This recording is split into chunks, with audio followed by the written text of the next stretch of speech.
you can see their photos, but they'll be, I'll stop sharing screen so that they can address you, and we will save time for questions at the end. You can send your questions in for the panelists or general questions via chat. We're happy to have you, and give us just a minute and we will get moving.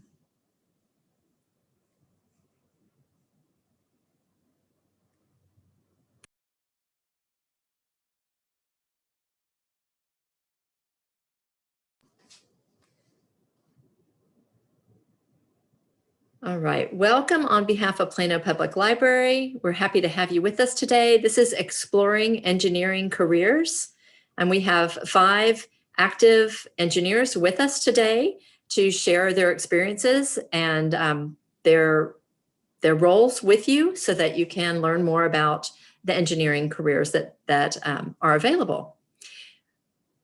Just while we give people time to join us, I'm going to give you just a little bit of information about Plano Public Library and some of the resources that we have available. So the library is more than books. So there are a lot more things available to you than books and ebooks. We have technology training programs on Microsoft products, Adobe Suite, and we have STEAM kits available. We also have technology training on Google programs as well. Lynda.com, which is about to become LinkedIn Learning, has over 6,000 courses available online with your library card. That's free to you with your Plano Public Library card.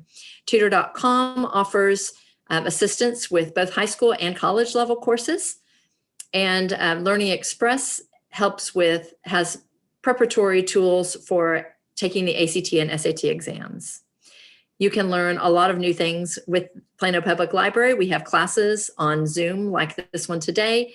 We have kits and magazines, e-magazines, and things you can check out for all different sorts of topics. We have 3D printers at 3 of our libraries. We teach bullet journaling, all kinds of things. Under great courses, which are available on Canopy, and some of them are also available on CD to check out or DVD. We have a variety of professional topics as well as just interests like gardening or art. Also language learning resources at the library. Some of the upcoming programs I just wanted to make you aware of. We have a program coming up on LinkedIn, with the basics of LinkedIn using that platform. Navigate, which is exploring college and careers, different sorts of careers that you can check into. Budgeting for college.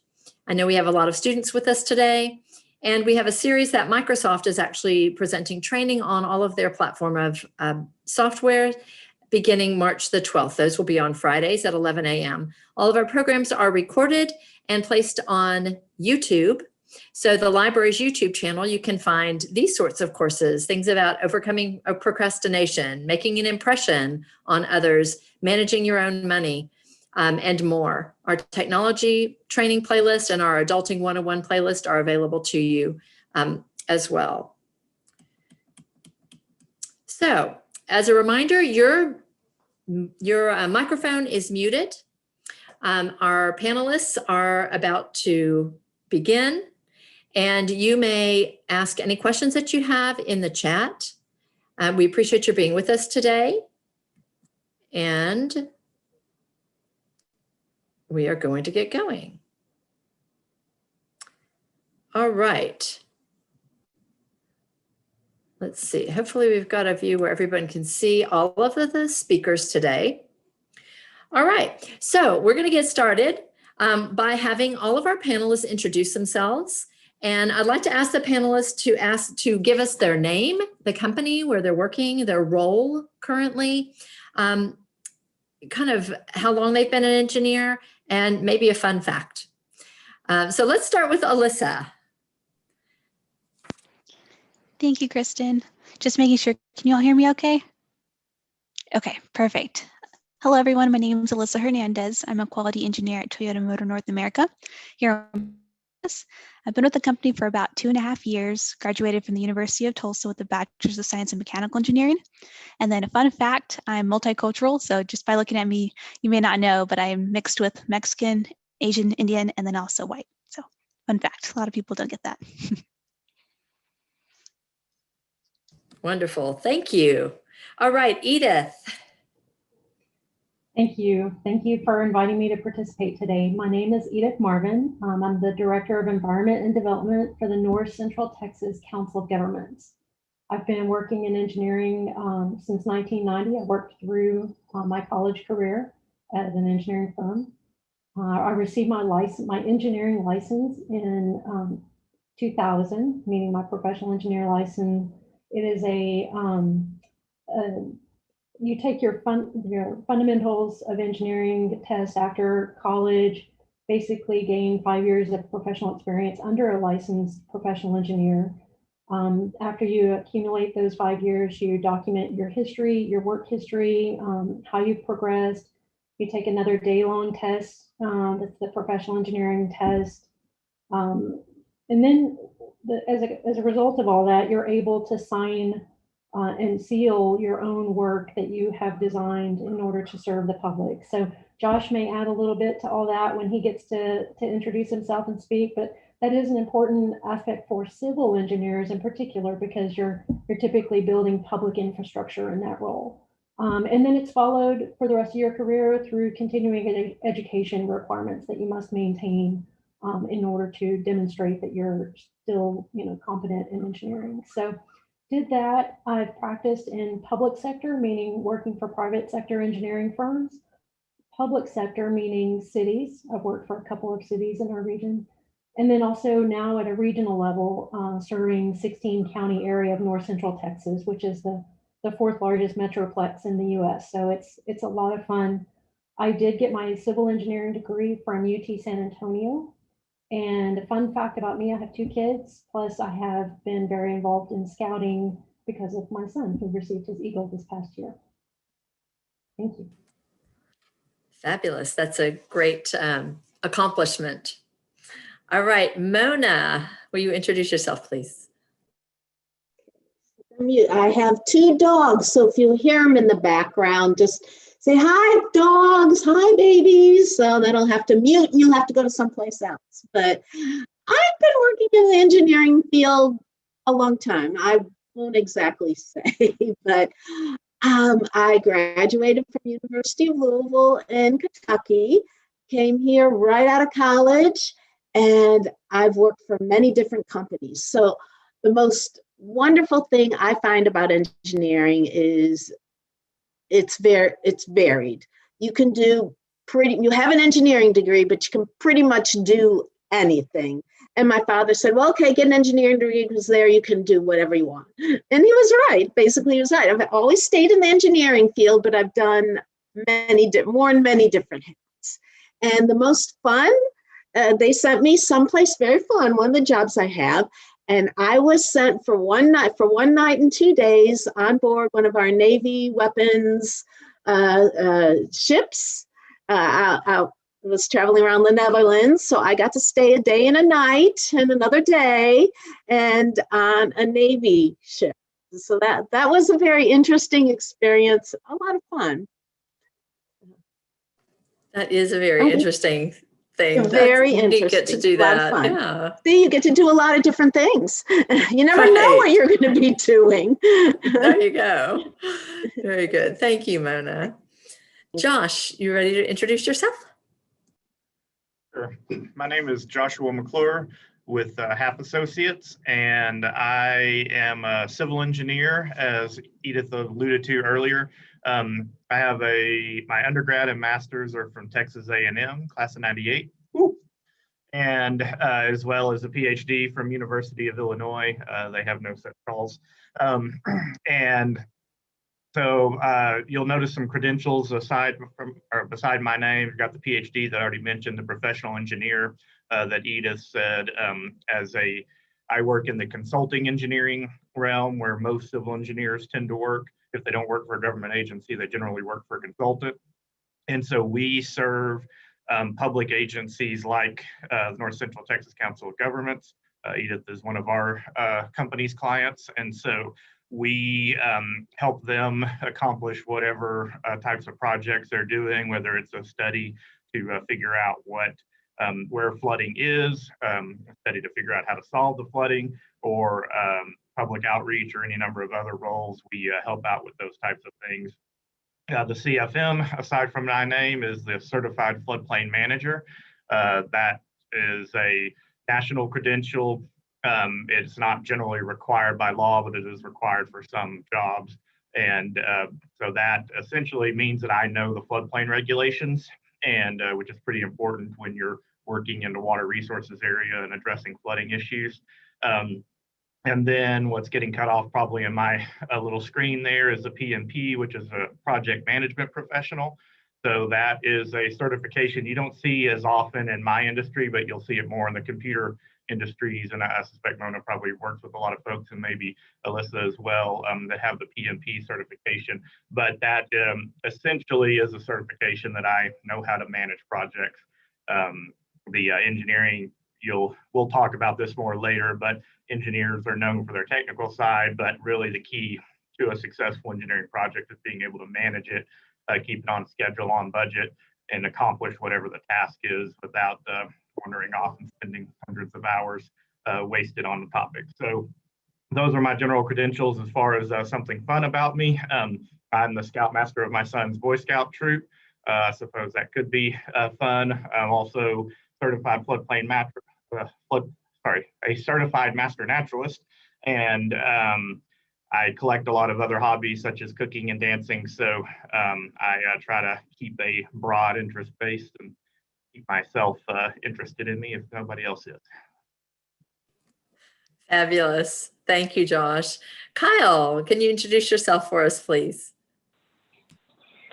Hi, my name is Kyle Ryan. I am currently a manufacturing engineer for the Boeing company. I have been with the company for going on 14 years now, and I've been a manufacturing engineer the entire time that I've been with the company. I've had the opportunity to work on the Chinook program, which is a tandem rotor helicopter, that was in Philadelphia area. And then I went into on the 787 program, which was in Charleston, South Carolina. And I recently have moved to New Orleans and work on the SLS rocket, building the rocket for NASA. And that's going to be the next rocket to go to the moon with the next man and the first woman, slated for 2024.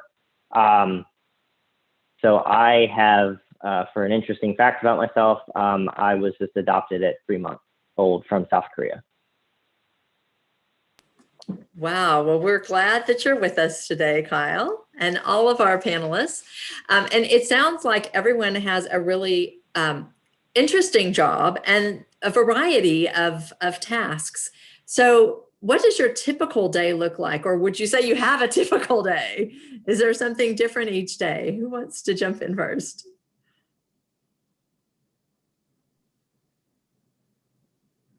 I can jump in from my court here. So Sure. typical for me today in the regional capacity is a little different than it is at the a city job. I'll kind of cover both since that's kind of what I'm here for. So in a regional capacity, well, let me start with the city capacity because it'll help you understand the regional. So in the city capacity as a city engineer, some of the things that you do during a typical day is look after the public sector, your residents and businesses, and there's a great deal of diversity to a day-to-day activity.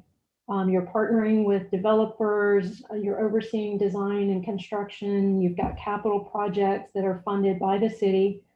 Some of those can include parks and community centers and trails and enhancements for streams, stabilization techniques within public parks or through a community.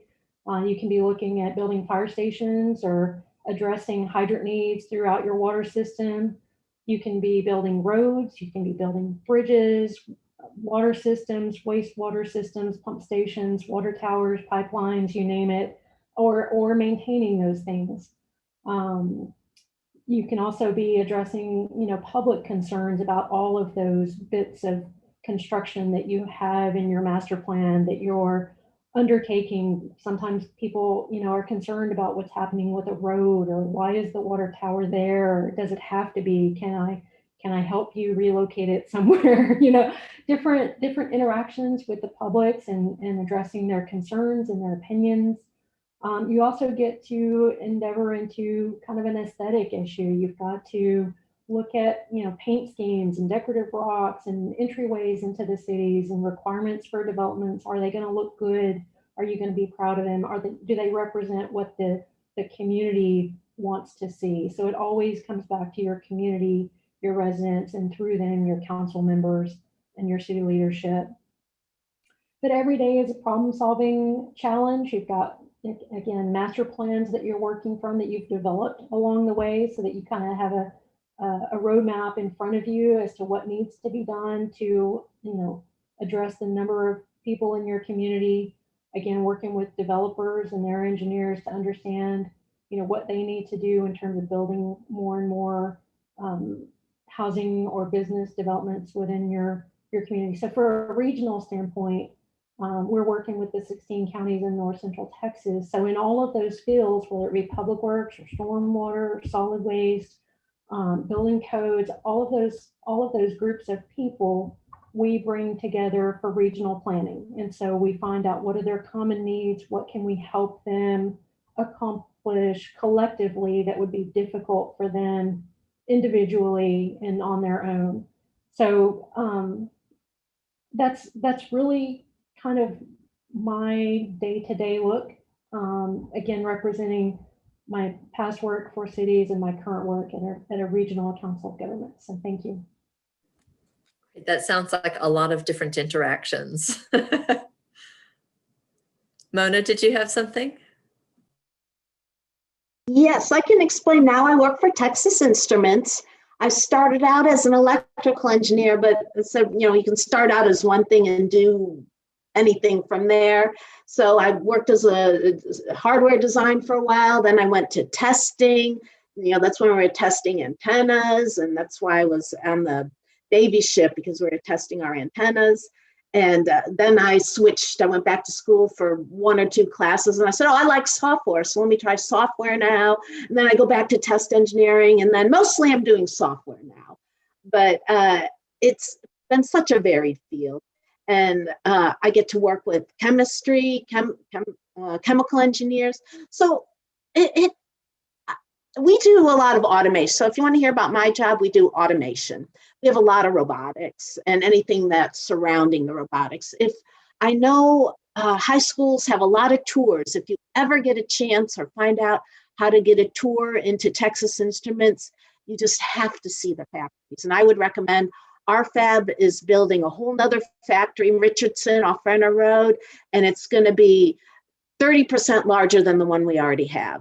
It is amazing. And the good things about engineering is you get paid internships. I know if after you've done 2 years of engineering, they start giving you paid internships, and you will have a job probably about a year before you get out of college. So it's the guaranteed job. And if you want to go into sales, if you want to travel, if you want to do program management, general management, team leaders, you are never limited. There's so many hats you can wear as an engineer. And Texas Instruments would be happy to hire all of you. So yeah, I know they're very software, hardware, mechanical, with electrical for the hardware. Chemistry is our major. A lot of people for chemistry. I just can't say enough about how fun that job has been. I've been there for 10 years. So great. Well, it sounds like you don't really have a typical day either. There's a lot of different projects and different things. I know all kinds. Great. You mentioned travel, and I know Kyle and I were talking about, he's had different roles at different locations. So Kyle, do you want to tell us a little bit about your typical day or kind of the moves that you've made? Yeah. So when I first started out with the company, I being in Philadelphia, it was very much getting to understand, I mean, what does a manufacturing engineer do for the Boeing company? And there's multiple roles within the role. So essentially the overall, and even though it was different, different programs that I've been on, the job has always been kind of the main focus of ensuring that whatever design engineering is called out, we are actually building the product as to what we say we're actually going to build the product. So, for example, on the 787 program, for example, there's different parts configurations that have to be called out, and really the main part of that has a lot to do with ensuring the quality of our product, ensuring that we get the correct pieces to build the actual airplane. So my role really has varied within the as a manufacturing engineer. I was also on the 787 program. I was doing what was called a wing body join. So that was literally being in the factory with a mechanic every single day. And every 4 days, we would join wings to airplanes. I would make custom shims. So if anyone's familiar with shimming a window, for example, and how you fill a gap, these were all custom fiberglass shims that were made every single airplane, that varied a little bit because of the metal material and how much waviness you have when you're looking at like a piece of, in this case, it was fiberglass or titanium. And so even though you can put your hand across it and you can feel how smooth it is on a microscopic level, and you get to the thousandths of an inch, it was variable. So currently on for the rocket that I'm building these days, I'm really doing kind of more like small little projects, essentially, trying to help ensure that we're building the rocket, as we say, still the same premise of making sure we're building the rocket the way we say we're doing it. But because it's it's a very slow pace in comparison to building airplanes. So to give you an idea of what the numbers look like, we were doing, in Charleston, we were up to about 7 planes a month that we were putting out. And in total, that was about 14 a month, and it's going to slide because of all the COVID stuff and start to slow down a little bit, but that's a whole nother story. But really, so for the rocket stuff, I'm really involved with, lots of different people, industrial engineers, design engineers, materials engineers, quality engineers. So there's a lot of roles and responsibilities and interactions that I get to be working with people, and it's not just me just making something. Great. Thank you, Kyle. And that was a great thing, I think, to bring up. Everybody had talked about that, how much interaction there is in their jobs with other people. And so Kyle was just talking about materials that he was trying to bring to a very, very specific measurement. And Alyssa works with materials as well at Toyota. Alyssa, do you want to tell us kind of about your typical day? Yeah, absolutely. So a little bit about my role within Toyota. I'm part of the material quality organization or department. So what we do specifically is we ensure the sheet metal quality for steel and aluminum for all Toyota vehicles. So my project has been the Tacoma project. We recently opened our newest manufacturing facility actually in Mexico, so Guanajuato, Mexico. So for my role, it is very common or very similar to the others, where it's not like a really typical day. We have a lot of activities that we do on a daily basis. One of them includes auditing. So we used to do a lot of traveling. Currently, it's a lot of virtual audits, but we used to do a lot of the on-site reviews to ensure quality systems. We also do a lot of the mechanical testing in-house. So our Plano office that you all may see driving on the highway there, we actually have a laboratory underground that we are able to do full evaluations for sheet metal, analyzing the mechanical properties to ensure the strength, the formability of the parts, also checking the chemistry. So we get a really good opportunity to have hands-on, which is definitely a big reason why I continued to pursue engineering in the first place. Awesome. Josh, you're our last one to be able to tell about a typical day, and we're back to civil engineering, which we have all these different branches of engineering, which I think is really fascinating. All the different things that y'all do. So, Josh, you work in consulting, which is a little of a different perspective as well. So tell us about your day. Yeah, my current role is a senior project manager. As the name alludes to, I do quite a bit of project management rather than the day-to-day engineering aspect of it. So for me, a typical day is a lot of meetings usually, and that can range from meetings with clients and reporting the status of a project, presenting results, discussing alternative solutions, that type of thing, to meetings with staff who are maybe the younger engineers that are working on a project. They may have questions about what to do, how to solve a problem. And so I'll, as a more senior engineer, direct them the best course of action. And maybe having meetings on the project and with the project engineers to make sure everyone knows what to do, when it's due, and that they're all, following the standard guidelines and that type of thing. So that's a typical day for me as a more junior engineer. So if I were to go back 10 or 15 years, then a typical day would be more coming in and really digging into a computer model or a CAD program or something like that and doing the actual engineering, trying to figure out what I'm doing, how to use a piece of software, what the terminology means, or where to get a piece of data, and then talking a lot to the senior engineers to try to learn that and really figure out how the process in our field.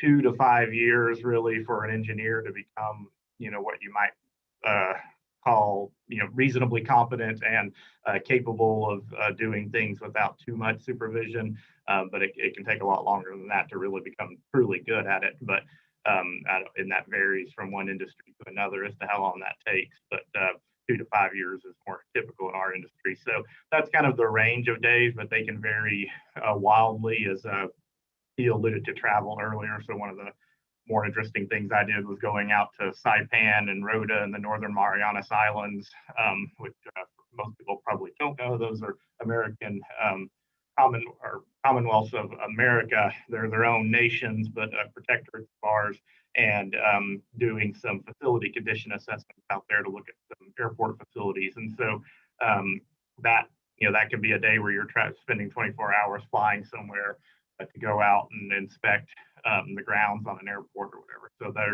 there's a lot of, a day can be very, very different. You can spend 8 hours in a meeting. You can be traveling to a site. You may be sitting in front of the computer all day, really processing and trying to grapple with the problem and get it solved. So it all varies considerably depending on the job and the day. So I want to pose kind of a double question here to all of you. So what influenced your decision to pursue engineering, and what's your favorite part about that job, about the role of engineering? Edith, do you want to start? Sure. My decision story is short because I had no idea. I knew what I didn't want to do. My family wanted me to go into medicine or be a lawyer, and none of that worked for me. So I actually flipped a quarter with a course catalog for UT Austin and ended up with architectural engineer. But anyway, I'm happy I ended up with engineering because it does seem to suit my personality. But for sure, my favorite part of any job I've ever had is the relationships and the opportunities for collaboration, and solving problems is definitely ingrained in my personality. I love a good problem, to solve. Don't always love it when it's happening, but in general, it's fun when you get to the end and you figured out something creative that works out. So So again, my story's short, but thank you. You bet. Thanks. Mona? What got you into engineering, and what is it that you like most about it? Oh, that's easy. Star Trek, the original series, and my favorite character was Scotty. He was an engineer, so that's what I was going to be. Also, my father was an engineer, so I wasn't unfamiliar with it. And he said, just go be an electrical engineer. You'll figure it out later. So I said, okay, Scotty, is he an electrical engineer? I don't know. So I wanted to be like Scotty, and I carried that with me through the whole way. So I was going to be an engineer, and I wanted to go be on the Starship Enterprise, except, I didn't figure it out till later on. We don't do that yet. So, but, I love engineering because it is so varied. Every day I come in and I fix things, because we have a lot of factories at Texas Instruments, and usually on a daily basis, there are issues and problems that we have to address because the factory is 24/7. So yes, I do get called in the middle of the night, and you got to log on. If there's a problem, you got to figure it out. And sometimes you're on for several hours, not often, but sometimes you're on for several hours with a lot of other people trying to find out why your tool set isn't moving, or something happened, something changed, and you're trying to attack the problem and fix it as a group. And it fortunately doesn't happen very often, but the excitement of being able to fix a problem and get it done and get it out there and get the factory moving again, because that's the one thing you don't want to do. You don't want to stop a factory. If it's 24/7, it needs to go 24/7. Great. Well, if there's anybody on the call that could work toward getting you on the Beam Me Up Scotty, it's Kyle, because he's working on a rocket right now. Well, that's true. That's true. Maybe I can get my dream. He's in that area. I'm not putting pressure on Kyle, but Kyle, No. what got you into engineering, and what is your favorite part of the job?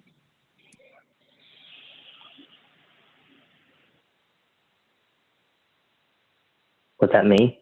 Was that Kyle? Yes. That's you Yes. asking? Oh, sorry. Honestly, what got me into engineering was I took drafting classes in high school. So it was like doing T-squares and using triangles and creating mechanical drawings, machine parts, and then going through AutoCAD and learning AutoCAD and how to utilize AutoCAD. So when I was ready to graduate high school, I just knew that I enjoyed doing the drafting classes so much that I just decided to kind of follow a path of kind of where to go. And so I just decided, well, it's either, at the time, I only knew of architecture and engineering. And so I knew I really wasn't too interested in doing buildings and stuff like that, and houses and stuff like that. So I kind of went down the path of, okay, well, I'll just go with engineering then. And at the time, I only knew civil engineering, mechanical engineering, and electrical engineering from all my research as well, from looking at different schools and stuff like that. And so I pretty much decided to go down the road of mechanical, because I knew for civil engineering, I didn't really care for, at the time, also doing like bridge work and roadways and that sort of stuff. Really wasn't too interested in all of that stuff, but I mean, I still learned pieces of it going through mechanical engineering school. Not nearly as much detail as a civil engineer person, but and then for electrical engineering, I knew I just didn't like electricity. It's kind of it's one of those things that some people, they're just really, really good at it, and they really enjoy it. And that was just one of those things that I just knew I wasn't really too keen on. So I just decided to go down the mechanical path. And what's your favorite part about it? Oh, About what you do? Really, it comes down to the social interactions of people, people coming together and making making something that's pretty great. In this case, it's the rocket, but there's a lot of people that have very different backgrounds. They all come from different areas, and it's really neat to kind of get to know people, work with people who, have all sorts of varying backgrounds and coming together for one common goal. Great. Thank you. Alyssa, what got you into engineering and what's your favorite thing about it?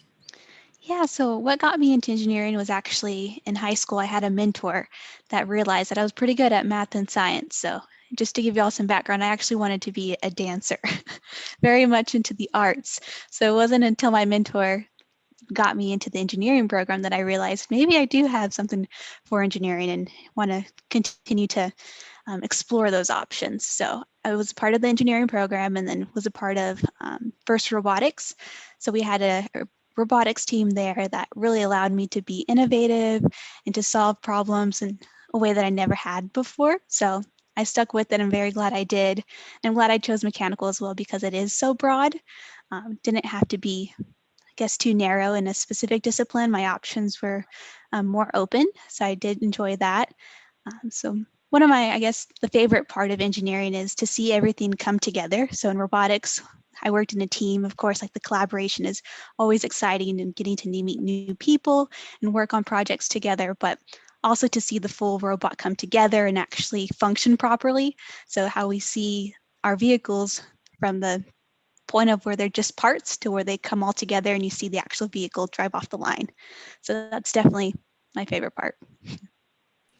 Very neat. And I know that there's robotics in what Mona does. She works with robotics every day. And I'm sure that Kyle has that. There's that element there too. So yes, very broad. I know we have a lot of participants in Plano in First Robotics. So for those of you watching who are involved in that, lots of opportunities for you. And last but not least, Josh, and I think I have one question after this, and then we'll see if we can take some questions.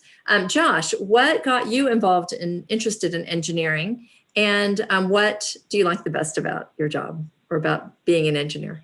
Kind of like Kyle, my dad was actually a draftsman when I was a kid for a while, and he was doing drafting for an oil gas manufacturing company, and that got me really interested in the physical plans at the time when he was doing board drafting, and so that kind of sparked my interest in engineering. I don't know why I jumped to engineer from draftsman, but I jumped straight over to engineering. And then in high school, in eighth grade, I took a shop class and really got interested in building things and hands-on. And then in high school, it took 3 years of drafting, starting out, hand drafting on a board and transitioning over to AutoCAD. And so I really enjoyed the production of plans and that type of thing. And then so that really spurred my interest even further in engineering. But somehow I always knew I was going to be an engineer. I don't know why, but for me, it really probably was a calling more than anything else. And so if anybody knows me, they know I'm definitely an engineer personality-wise. And so, but as far as what I enjoy about it, as some of the others have said, I really enjoy solving problems and helping others solve problems. And so as a consulting engineer in particular, that's something I really enjoy because I get to help homeowners, solve a flooding problem that they're having, a developer take a piece of land that's, considered worthless and turn it into a multi-million-dollar deal. I get to help cities who have, neighborhoods that are flooding and help figure out how to solve it or at least reduce it and alleviate those issues. So that's something I really enjoy. And as a civil engineer, I get to, see a lot of the things that I've been involved with, or at least the things right now that my company is involved with, especially being built and, the things that you drive on and buy every day. And every time you turn your tap on, that's something a civil engineer has done. And probably people appreciate that a lot more in the last week than they may normally do when some of those things are not available. So anyway, so that's what I really enjoy about it. So you talked about kind of an engineering personality, and maybe we think of engineers as more kind of focused on a problem, maybe a little less interactive or I don't know if people think about engineers as being less personable. You certainly, all of you are showing that engineers have a lot of personality and a lot of joy in their life as well. But what are some skills that you use as an engineer? I mean, you've all talked about the interactions and the collaborative processes in this career. So what are some of the skills that you use that are more obvious to the field of engineering, and maybe some that are less obvious, some of the collaborative and communication skills? Josh, you already spoke to that. Do you want to give a little bit an answer to that? So certainly you need to be solid on, technical skills. You need to have comfort and some competence in math and science concepts, depending upon your position. And you may need more or less of that. In civil engineering, we tend to do a lot of different things. So you don't tend to develop as much of a true expertise in something as Alyssa probably does when working with materials, and she may really have to understand material science and atomic structures and all these things at a level that I, as a civil engineer, not a structural engineer at least, I don't really need to worry about a lot of that stuff. I'm looking at things at a much larger scale. But what's really probably the most critical thing is communication skills. Because everything we do as engineers is effectively communicating. We're either trying to get information from someone or something, and information about a bridge or whatever else. We're trying to translate that into a computer code to give us some sort of answers and model what's going to happen. And then we got to translate those results back into the real world and put them on plans, give them to a report, present them to the public or whatever else. So even if whether you're doing drawings, writing reports, doing computer modeling and never talking to anyone, it's all really communication is critical in all of that. And so you've got to understand what your audience is wanting to know, and how best to convey that, whether the audience is a computer or whether the audience is a member of the public, your client, your boss, whoever it is. So understanding that communication is really critical, and it's unfortunately not taught as much as it should be. I was fortunate that it was kind of emphasized in the program I went through at A&M. I'm not so sure that it's as emphasized as heavily as it should be everywhere.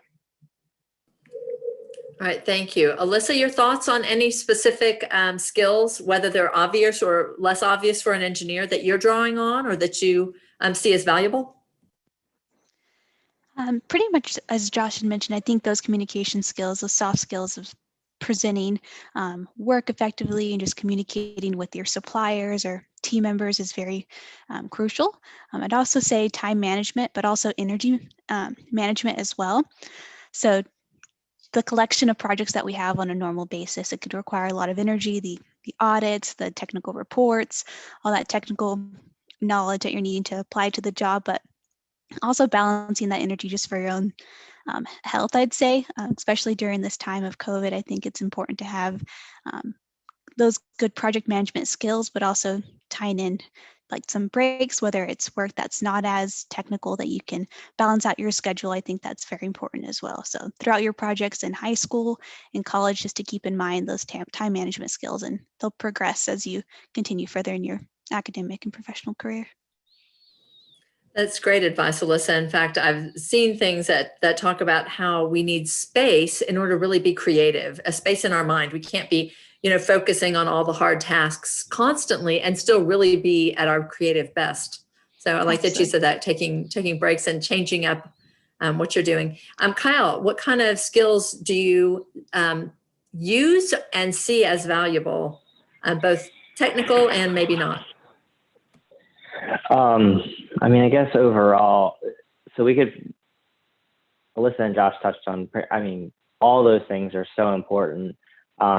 But if you really are interested in engineering, I would say that if there are those options to go down the road of like drafting skills, or even taking like at community college, if there's any sort of classes that you want to take that involve drafting and they let you kind of go take those types of classes, it's very important, I would say, because of just I know everything these days is going to more sometimes of the like three-dimensional type of modeling. like using CATIA, for example, or SolidWorks, I think is another one. And different industries use different platforms. But there's a fundamental level of skills that is extremely useful to being able to read drawings and process like the two-dimensional drawings on how they draw them on paper, and be able to visualize and be able to visualize it in your head, and then be able to go out to the actual product and be able to actually see the product, and then be able to figure out where you are in this case, and either on an airplane or within the rocket. I mean, it's a very large piece of a large vehicle, and it's with the rocket, because it is a cylinder. It is there's parts of it that are very similar. So if you're not familiar with how to orient yourself properly and get yourself in the right place of the rocket, it's easy to kind of get lost in those and not know really where you are. And you could be in the wrong spot. And that can be very detrimental to trying to build something that has so many precision parts to it. Because you don't really want to create errors or create any additional problems that already can arise with trying to build a complicated product. Thanks, Kyle. And I am not an engineer, but I have read a lot about engineering, that one of the skills that's so valuable is spatial relations, which is kind of what you're touching on there, whether it's 2D or 3D, to be able to look at the spacing and envision a bigger picture. I think that's a great bit of advice to give us. And Mona, do you have anything to add, or any other skills that you see as beneficial or that you use on a regular basis? One thing, while I was talking, I'm thinking very important to be flexible, because I cannot count how many times my boss, she'll call me and say, Mona, have I got an opportunity for you? And this opportunity is always something I've never done before, ever. And I always tell her, no problem, I got this. And after you hang up, you are killing yourself for however long it takes to fix that or to do whatever it is you are asked to do. And then one other thing I thought out, because we got an email a little while back asking us the languages we all knew. Of course, mine was English, you got it, that's it. But they wanted to know the talents because TI is worldwide, and a lot of people do a lot of traveling. So if you know another language, chances are there's going to be a factory in one of those other countries that they'll send you to. And fortunately, a lot of other countries know English, so it's not a problem. In fact, once I needed a manual, and one of our pieces of equipment is made in Japan. And I was emailing back and forth, and I asked for the manual. I said, oh, it's one specific manual. I just wanted it. I didn't actually 100% need it, but it would be nice to have. And they said, sure, no problem. We can give it to you, but it's in Japanese. So I told them what I needed, and he translated for me and gave me the information I needed. But wouldn't it be nice just to know another language? It doesn't have to be Japanese. It can be another language that would be good to know, because you never know. You might be interacting with someone in another country, and if you work for a company and they know you know this language, you might be a good fit to travel to another country and help, in the understanding of what you do. Right. That's a great point. I think Alyssa's had that. She's been working with some companies in Mexico to source materials. Is that right? Right. Yep. With our newest launch, we've had a lot more connections with our Mexican suppliers. So yeah, absolutely. Very good. All right. And Edith, do you have anything that you'd like to add in terms of skills, whether they're more, typical engineering skills or non? Well, I love the examples given so far. They cover a lot of ground. Everybody kind of mentioned technical skills. I think you're going to gain those early in your career, and you continue to build on them throughout your career. But having those skills help you relate to your audiences as well, and help, you have to have a personality, communication skills that Josh mentioned, to be able to relate to your audience and convey your knowledge to, either it's your coworkers or your residents or your city council members, other professionals that you're working with, when you're collaborating with groups, you have to be able to voice your thoughts in ways that the group or individual that you're working with understands. And it gives you much more credibility if you can relate to them, and that communication is easier as you go down the path of your career. It does get easier. Less obvious, obviously in the public sector, everything that you're doing when you work for a city or a county or any other state public entity, transparency. Transparency is a difficult challenge and skill that you have to develop. What all do you share? Do you share everything? No, because nobody can figure out what you're doing. You have to decide and determine what's best to share. You share everything, obviously, if anybody asks for it, but you also need to determine how much information do you share just as a matter of daily business. But leadership skills, you gain those along the way, and there's a lot of hard lessons that you learn no matter what you're doing. If you're taking on a team and leading a team, or if you're taking on residents and trying to lead your community towards a certain direction. One of the more challenging things for me in my field of engineering, we're so scientific, we're so analytical, feelings. Oh my gosh. To recognize and acknowledge that people have feelings. Contractors, they don't have a lot of feelings, and your inspectors, they're not loaded with feelings, and they're certainly not sharing them if they have them. So when you get into a role in your career where you're working with folks that, office folks or other professionals, those folks have feelings, and it's hard to be, to learn the skill of compassion and to learn the skill of flexibility, as Mona mentioned, with your team members. If they've got, family challenge or a parent that's having health issues, you've got to learn to be compassionate and work with them and retain your good folks. You never want to lose somebody that's great when you're working with them. And so that was a hard lesson for me is, we don't talk about feelings, we're engineers, and that's just not true. But early in your career, you're dealing with that less, you're focused more on the technical aspects of your growth and your knowledge growth. And so there's a lot of skills along the way that you have to develop, and some of them are more painful than others. I think that speaks to a lot of different careers, actually, the flexibility and the building skills along the way and considering people's feelings really important for whatever career they're pursuing. The last question I have before we answer some questions from our audience is about how our students who are watching can position themselves for success in an engineering career. What is your advice? I know, Alyssa, you had some specific things related to training and opportunities to kind of develop your engineering skills. So I'm going to start with Alyssa, please. Absolutely. So I'd like to share that whenever I joined Toyota straight out of college, I was in the rotation program.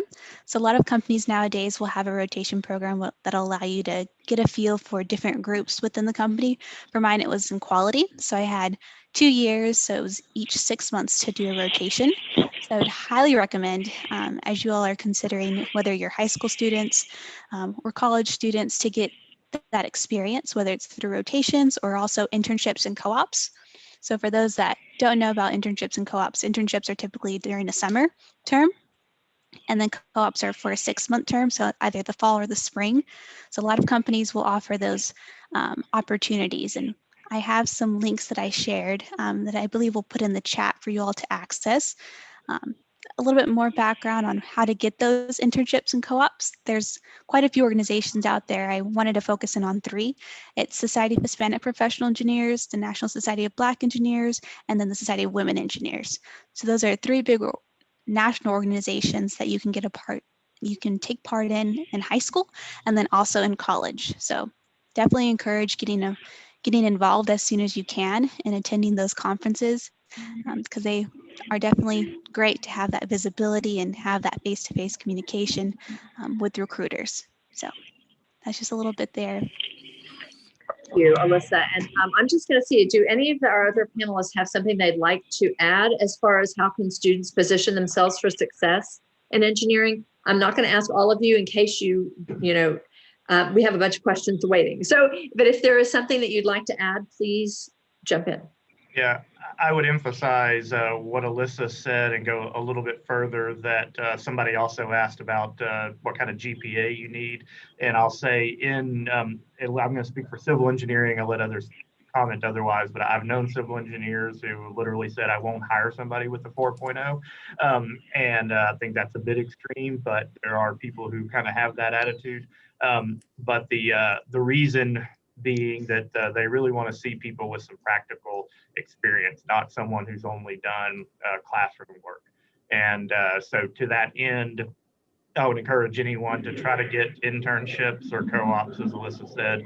Those are really important because they do two things for you. They teach you whether you want to be an engineer or at least want to be in that particular discipline. It gives you exposure to a particular company to make sure you might want to work there, and gives you marketable experience coming out of or going into the job industry. If you've got a couple of months or years of work on your resume, you're going to look much stronger than somebody who has only done classroom work, because frankly, everybody who's only done classroom work, they all look the same when you're looking at their resumes. So there's nothing that distinguishes them, but a practical internship or some kind really helps. And that can be working on campus, it could be working at a company, it could be in a related field. In my case, you could be a draftsman, you could be a surveyor, you can have worked for a construction company. All of those things are going to have taught you useful skills that are going to help you as an engineer whenever you get a job. And so those are all things that when I'm hiring, I like to see on resumes.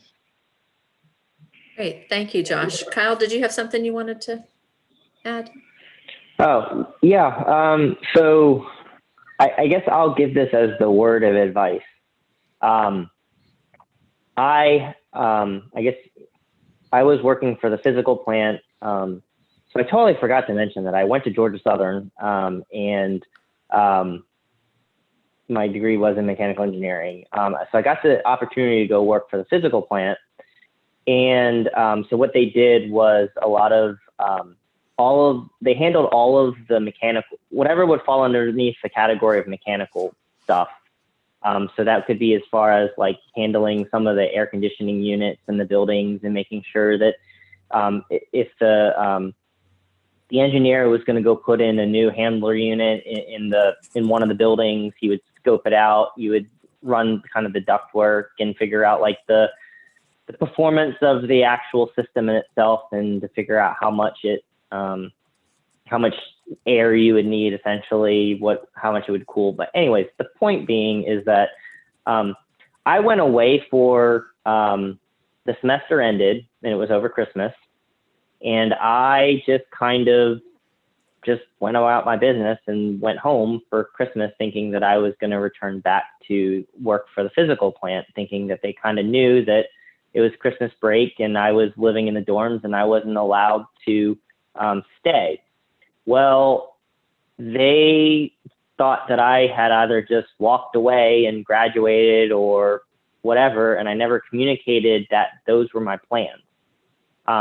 In turn, essentially, I wasn't working there after the spring semester, starting the spring semester. So I kind of lost the job essentially. And it was at that point, it was kind of an immature moment, I would say, and a minor mistake that I just didn't really think to communicate that to my superiors, essentially. And it just shows you how important it is to really communicate those specific items and those your plans and what you're doing, because the people that work at these places, they're not really your parents. They don't keep tabs on you. They don't know everything about you. They don't know everything that's going on about you. And so that's the big transition between college and the working world, is that they don't want to know your great manager, your best managers, they're not there to try to pin you down and try to point fingers at you or anything like that. They're really there to try to facilitate and help and try to, you have to do your part as an employee is really my point to all that. It's a good reminder that communication and making sure that you communicate your plans and your hopes with your employer and with your manager. That's great. Great advice, Kyle. Really. We have a lot of questions. So I'm going to see if Edith and Mona are okay with going on with the questions. We've got a bunch of questions from our audience. So Caitlin and Malin, throw one of them out there. All right. This one is from our chat, and it is, what strategies do you use to solve difficult problems? So specifically, what do you use as part of your problem solving skills in your daily work?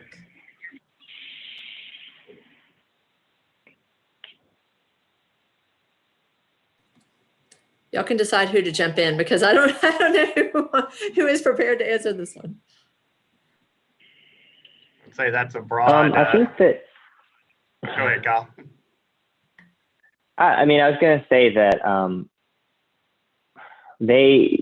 a lot of your same problem solving skills that you use, that you learn in school, and it comes down to the simple who, what, where, when, and how. You go through those different categories to try to organize yourself, to figure out, how did something happen? Maybe not necessarily the when, but sometimes the when is important. So like if there's a lot of times where engineers, we just ask why, and then you just keep asking why until you find out the answer. So for example, if a mechanic misdrills a hole on a fuselage, for example, you just ask the question of why did it happen? And the reason why you do that is because there's a lot of, what you find out is that it's a lot more complex than just sometimes the mechanic just didn't know how to read a drawing, for example. There's a lot more of different tooling that is used to properly drill out a hole, and maybe there's a problem with the tooling in itself. Josh, you can take over wherever. Yeah, the problem solving process probably varies a lot depending on what you're doing. For me, it's researching a topic to really figure out what's going on there, trying to understand what the problem is and why it's there. So problems I may be solving, could be a computer code that I'm writing and it's crashing, and so that one's a little more straightforward. But other problems may be you've got an area that's flooding and you're trying to figure out why. There can be a lot of reasons. When you're first starting out, it's really difficult to hone in on what you should focus on, because there's seems like an infinite number of possibilities.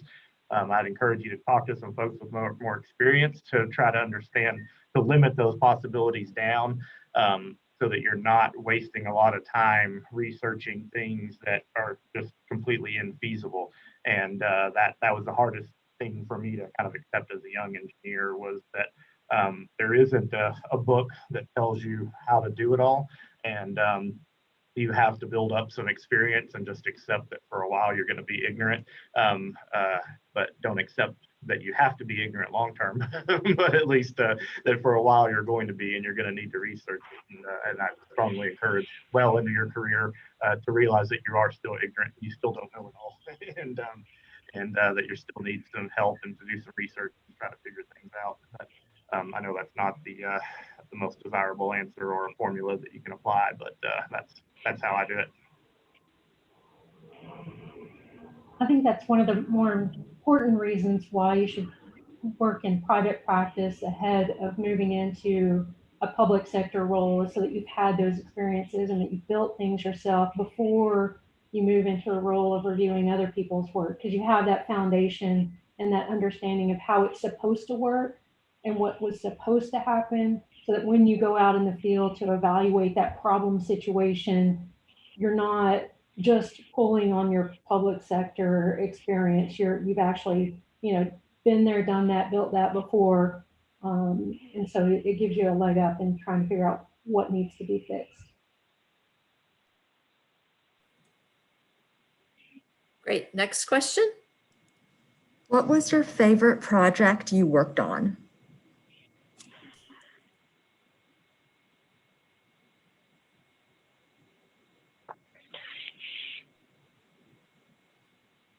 Well, Mona mentioned about going on the Navy vessel, and Kyle has mentioned about being working currently on a rocket, which is pretty cool. Would y'all say that's one of your favorite projects that you've been on?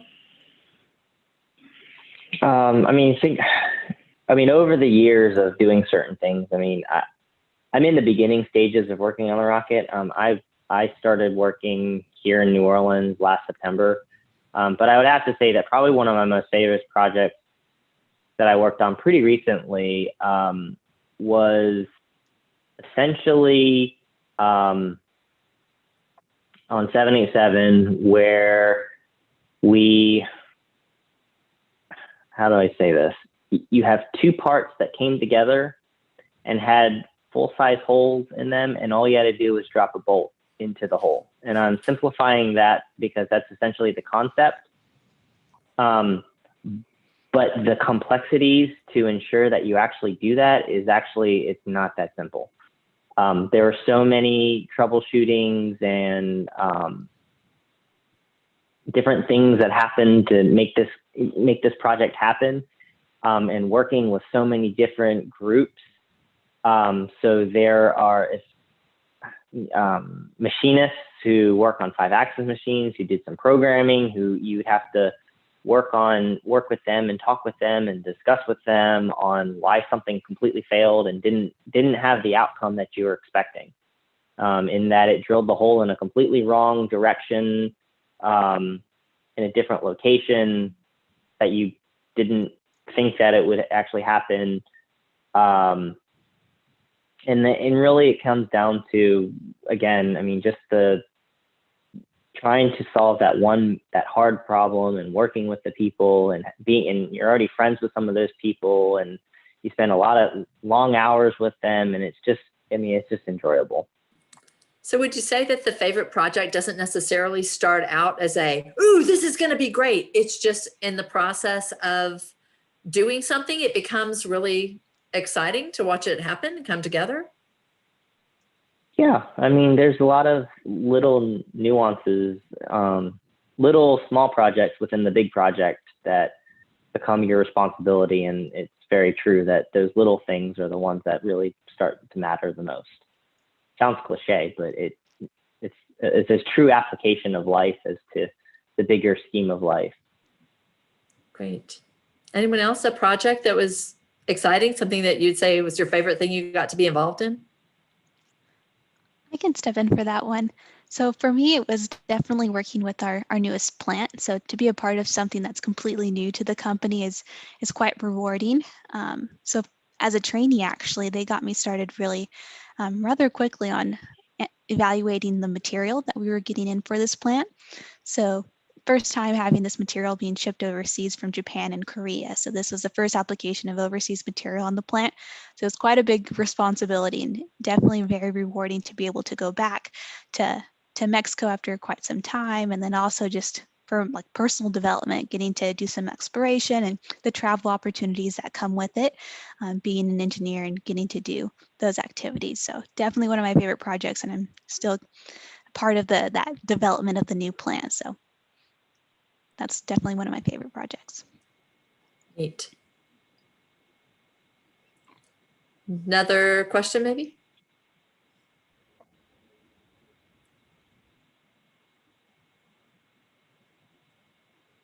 Another question, Caitlin, Malin? I know we have a bunch. Sorry.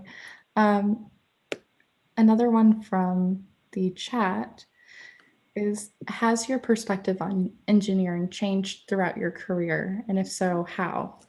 Good question. Edith, Mona, one of you? I know Josh has an answer. We talked about this. I can jump And in and Edith give as my well, answer the while they're changes. thinking. So for me, definitely it did. as I said, I was kind of a engineer's engineer, and early on, I thought everything was really about the technical stuff. And so I really wanted to get things right and spent a lot of time early in my career trying to make sure everything was perfect. And then over time, I learned that, things didn't have to be perfect as in my industry, at least, that there were a lot of estimates, a lot of, I won't say guesswork, but it feels like guesswork at times, but a lot of estimating based off the best available data. And so you come to realize kind of what's acceptable and what's unacceptable as far as accuracy goes. Now, Kyle's experience is probably going to be very different than that because he doesn't probably get to do as much estimating, but probably more than most of us hope that he does. And so coming to terms that the technical stuff was a lot less critical than being able to make sure I was solving the right problems and getting the answers that were actually going to be useful and productive. And so I could spend a lot of time digging into some particular parameter that's going into a mathematical model. But in the end, it didn't really matter. What really mattered was that they just needed to know, whether they could build this site at this location. And I needed to do that, as quickly and concisely as possible to get them an answer. And getting it, quote unquote, right by my engineering standard was the wrong way to go about it. And so that's something they teach you a lot in the project management, is to make sure you understand what your scope is. And if somebody asks for a Ford, then you give them a Ford, don't give them a Cadillac, and tell them, well, it's a better car, or maybe a Lexus if you want to update that reference a little bit. But anyway, so really understanding what's needed and then tailoring your engineering to that need, rather than doing the engineering that you think you should be doing compared to what's really needed for a project. I mean, for me, I think engineering drastically had changed by just realizing how deep you can go into a subject, and how you can keep advancing and keep going like further and further and further. Because I mean, even when I took engineering classes to start off, like for mechanical engineering, for example, was taking like heat transfer and thermodynamics and machine design and mechanism design. It was really one of those things where there's so many topics within just what's considered mechanical engineering. And it's like, sometimes even that can be kind of overwhelming a little bit, just because there's a lot of different subjects within it. But, I really just kind of decided based off of something that I enjoyed doing, and just went down the path of, well, what can I do with that? What kind of job can I have? And that really has led me down the path of kind of to where I am today.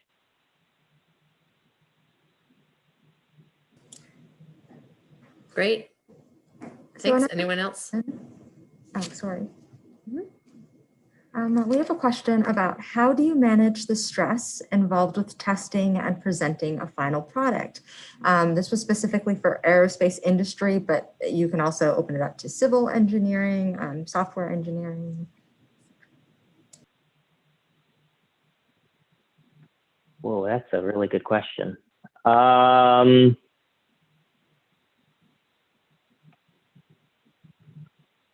mean, it starts with kind of the base. I would say, like,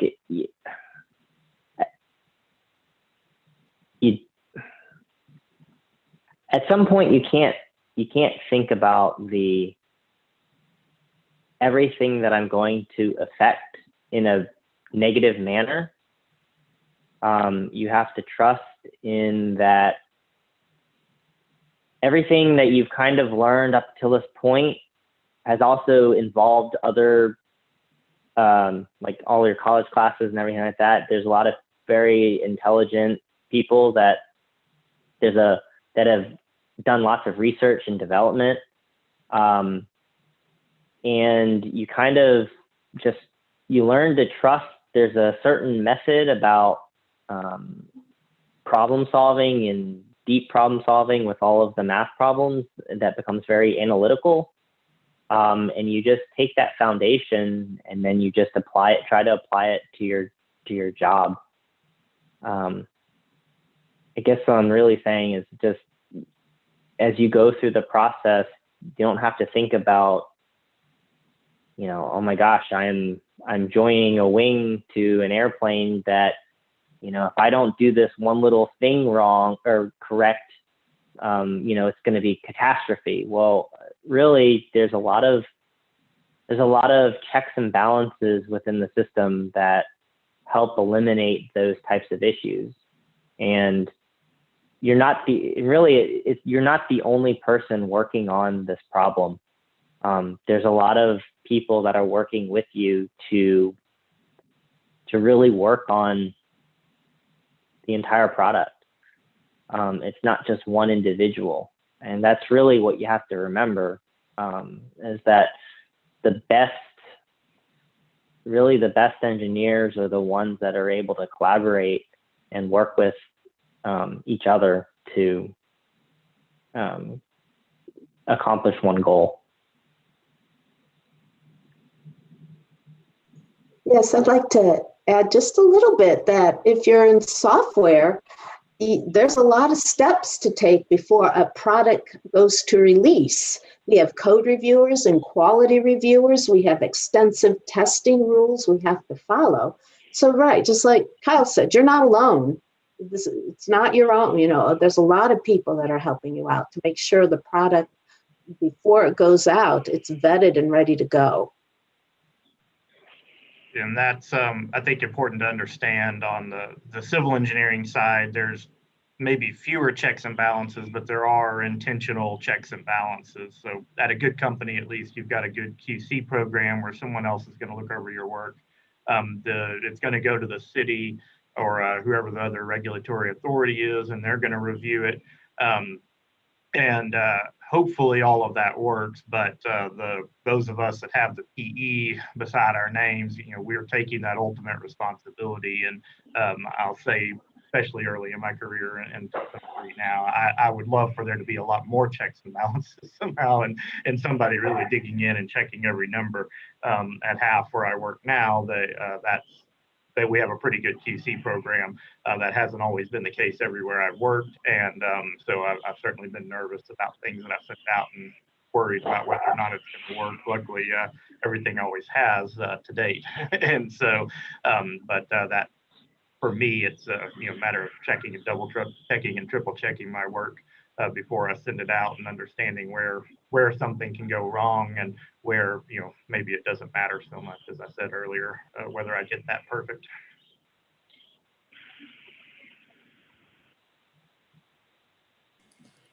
Great. I know we had more than one person ask what point at what age were you when you realized that you wanted to be an engineer?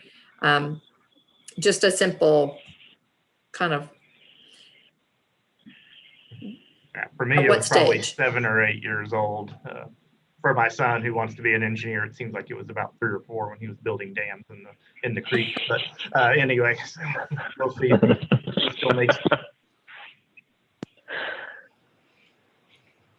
For me, it was 15. So I was in high school. It was my mentor that got me in and interested. So teenager years when we're exploring our options. I think Edith said it was when she applied to college. She just chose it, right? Yep, the old flip a quarter trick. I think sometimes I worry that our kids are pressured to know things too early. I think you get to play around with a lot of technologies and a lot of different, classes, and try things out and play with them and see if it excites you, if it makes you more curious. And along those lines, I would encourage people, don't be afraid to change direction either. So as Mona, I know Edith and myself have all had many different career trajectories over the time. And I know I started out a computer engineering major, switched to ag engineering, and I'm now doing civil engineering. And the reasons are manyfold through there, but it was, in the end, a matter of practicality, what jobs were available, and what really interested me. And so even as a civil engineer, I've changed roles many times as different things interested me and different opportunities became available. So don't feel like you have one path and that's the one you have to follow.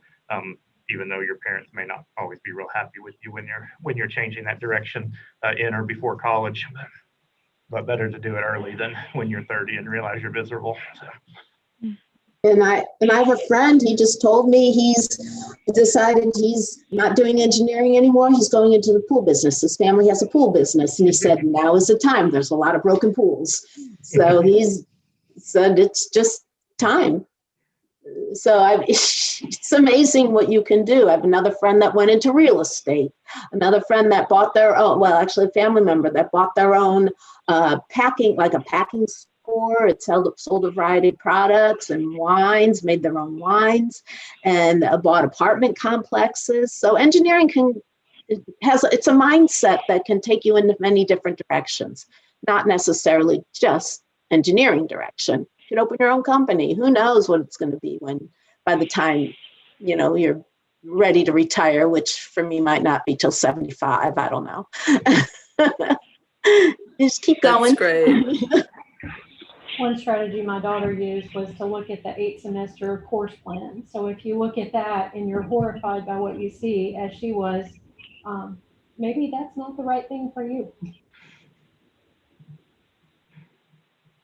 Very good. Caitlin, Melinda, we have one more question that we want to wrap up with. I know we've got a lot, and you can send your questions to me at the library. I'll put my information in the chat, and I can get those questions to our panelists if you have something specific. I know there were a couple of questions specifically about aerospace engineering, and we can get those questions and get answers to you. But we want to respect everyone's time, and it's a little after the hour. So let's have one more question to wrap up.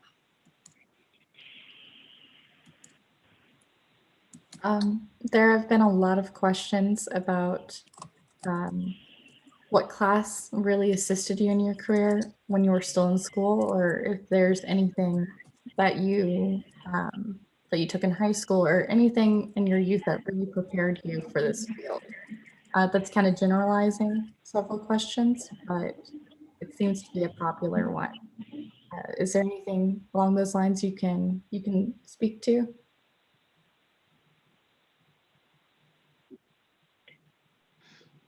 Yeah, I'll chime in real quick. For me, I had I forget what it's called. I think engineering 110 or something like that at A&M, and it was a practical skills class, and so we learned basic engineering concepts about accuracy and quantitative versus qualitative and that type of thing. But we also learned how to program in Fortran, which pretty much nobody does anymore. But at least it was programming nonetheless. And then learn how to use Word and Excel, which all of you listening now know how to do that intuitively. But when I was learning it, people were just kind of getting home computers in the late 90s, and it wasn't as commonplace a skill. Word, Excel, and those types of things were relatively new pieces of software, and so that taught me how to use those tools that I obviously still use on my job today. And even though I don't program in Fortran anymore, I do program in other languages as needed to write codes and routines for different software that I use. So those were, for me, they weren't high-level technical theory, but they were really useful, practical tools that I use every day, pretty much of my life. And so I was really appreciative to have had those classes, or that one class when I was in college.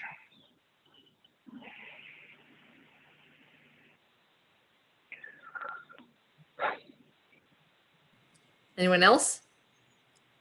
I answered in the Q&A physics because even though it's one of the most fundamental courses that you start with, it's all about problem solving. And if you don't like problem solving, it's difficult to be an engineer. And I'm not saying everybody should love physics. I struggled through it, got through it, but it does kind of introduce you to some of the challenges that you might face in a variety of fields of engineering.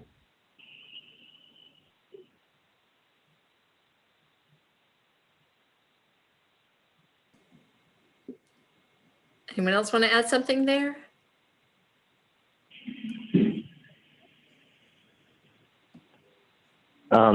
So I'm trying to answer or think of the answer fast enough, but I can't figure out what exactly it.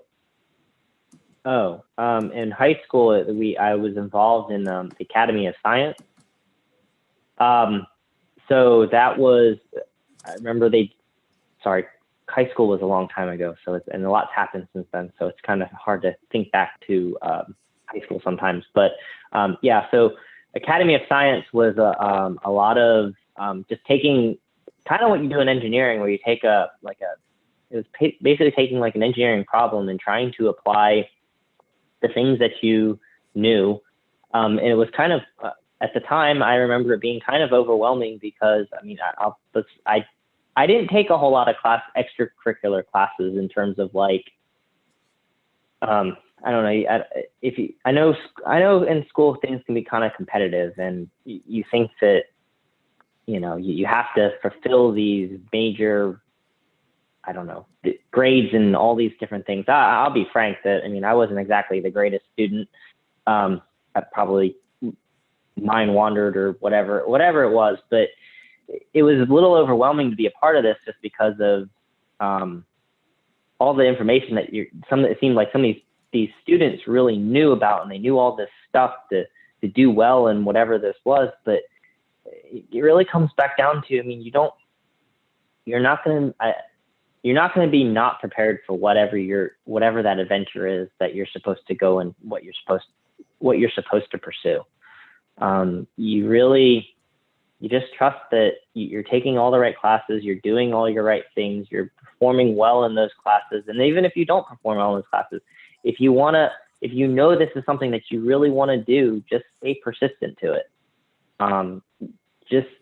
There's all sorts of things that people can learn, students can learn from all sorts of different experiences. I mean, if you like building plastic models, for example, building cars and airplanes and those sorts of things, there's a whole world of things that can even open up to, and maybe even make you think about a little bit differently. You can look at the airplane and get familiar with whatever the components are, because they are pretty accurate to what an airplane does. I mean, you're not going to get some of the nitty gritty details of hydraulic tubes or whatever, but you still start getting familiar with, those things that you see, like the landing gear, or I don't know, like some of the different components that, like nose cones or whatever, and tail fins and stuff. And you start knowing what those things do. And then you can start asking the questions of like,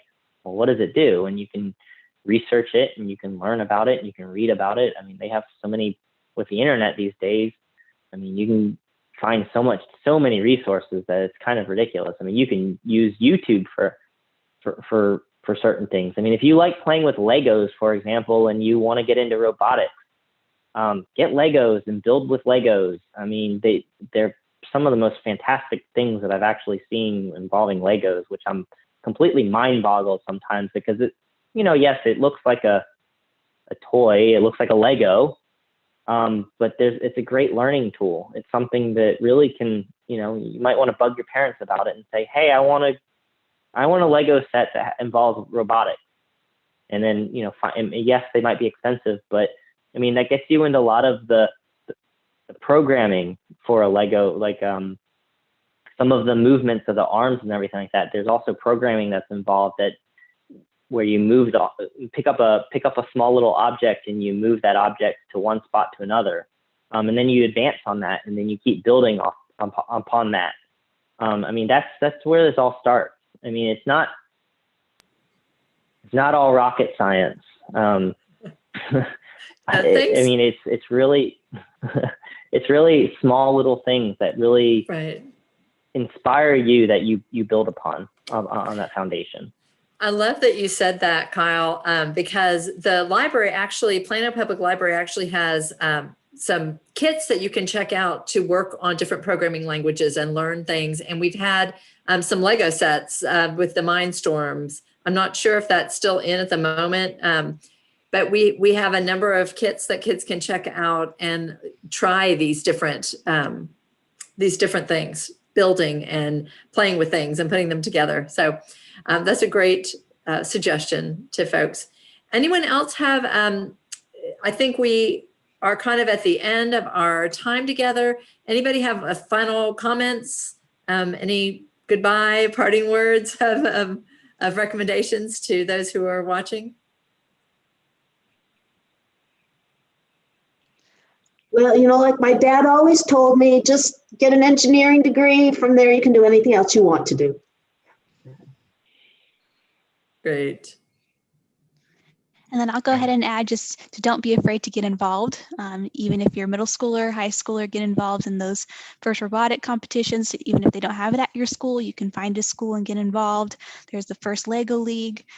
So I just definitely recommend getting involved and getting that experience if you're wanting to pursue engineering. Great. I just want to say a heartfelt thank you to all of our panelists. These are professionals who took time out from their day to share information about engineering and what they enjoy about this role. It is Engineers Week, and we appreciate all of you and what you do. The engineering role contributes a lot to our world, making things better, improving things, solving problems, and creating new products and procedures. So we appreciate you, salute you, what you do every day. Thank you for being with us. And thank you to those of you who are watching. We hope that you've been inspired and that you will check out all kinds of different learning resources, both at Plano Public Library and just out in the world. Find some mentors, other engineers to talk with and ask your questions. We're so glad you could be with us today. Thank you. Thank you. It's been fun. Thank you. Yeah. Thanks, y'all. Thank you.